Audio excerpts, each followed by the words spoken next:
எனக்கு கல்யாணம் ஆகாத முன்னே எனக்கு 14 வயசு ஐயா. நான் கம்பெனியில் போய் சேரும்பொழுது 14 வயசு எனக்கு. அப்போவே எனக்கு 10 ரூபா தான் எனக்கு கூலி கொடுத்தாங்க. இப்போ இந்த அளவுக்கு ஒரு நாளைக்கு 1500 ரூபா வாங்குறேன்னா அந்த கலைவாணி தான் எனக்கு அருள் ஐயா. எங்கள் ஊர்லேயே இந்த மாதிரி எல்லோரும் நாடகம் கற்றுன்னு ஆடினாங்க. அந்நேரத்து நான் படிச்சுட்டு இருந்தேன், 7வது படிச்சுட்டு இருந்தேன். அந்நேரத்துக்கு எனக்கு வா நீயும் பொம்பளை வேஷம் போடு என்னை கூப்பிட்டாங்க. நான் போய் பொம்பளை வேஷம் ஆடினேன். ஒரு 4 கம்பெனி ஓனருக்கு வந்து பார்த்தாங்க. பார்த்துட்டு என்ன ஐயா பொம்பளை வேஷம் நல்லா இருக்குது, அழகாக இருக்குது, நீங்கள் வந்துருங்க கம்பெனிக்கு அப்படின்னு சொல்லிட்டு என்னை கூப்பிட்டாங்க. சூரத் தணிகாஜலம் தான் என்னை கூப்பிட்டாரு. அங்கே போய் நடத்தினேன். அப்புறம் மகோல்த் மணி கூப்பிட்டாரு. அப்புறம் ஆர்கேபேட்டை கணேஷ் ரெட்டியார் அந்த கம்பெனிலலாம் இருந்து பொண்ணு கணேஷ் கம்பெனியில் இருந்தேன். நான் எத்தனையோ கம்பெனியில் இருந்து அப்புறமா போன வருஷம் இது ஸ்ரீ ஜெயலட்சுமி நாடக மன்றத்தில் ஜெயம் நாடக மன்றத்தில் இருந்தேன். இப்போ வந்து அங்கே பார்த்துட்டு என்ன ஜெயம் நாடக மன்றத்துக்கு எனக்கு ஜெயலட்சுமி என்னை கூப்பிட்டாங்க. எந்த குறையும் இல்லாமல் போன வருஷம் இருந்தேன். இந்த வருஷமும் இதிலே இருக்க சொல்லியிருக்காங்க. இதிலே இருக்கிறேன்.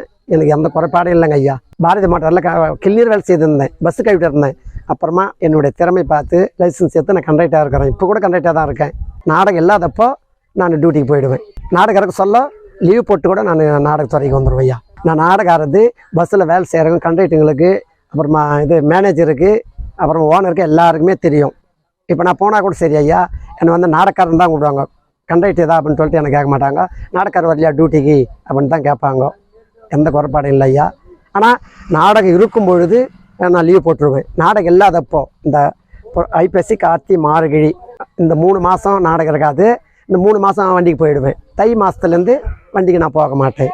நாடகர் கண்ணு முடிச்சுட்டு வந்து பாதியில் நான் டியூட்டியில் ஏறினா கூட சரி ஒரு கண்ணு முடிச்சுட்டு வராரு அப்படின்னு சொல்லிட்டு எனக்காக காத்து கொண்டு இருப்பாங்க. நான் ஒரு சிங்கிள் போகலனா கூட சரி நாடகத்துக்கு போயிட்டு வந்து மறு சிங்கிள் கூட நான் டியூட்டியில் ஏறுவேன் ஐயா. எல்லாம் யூடியூப்பில் பார்க்குறாங்க.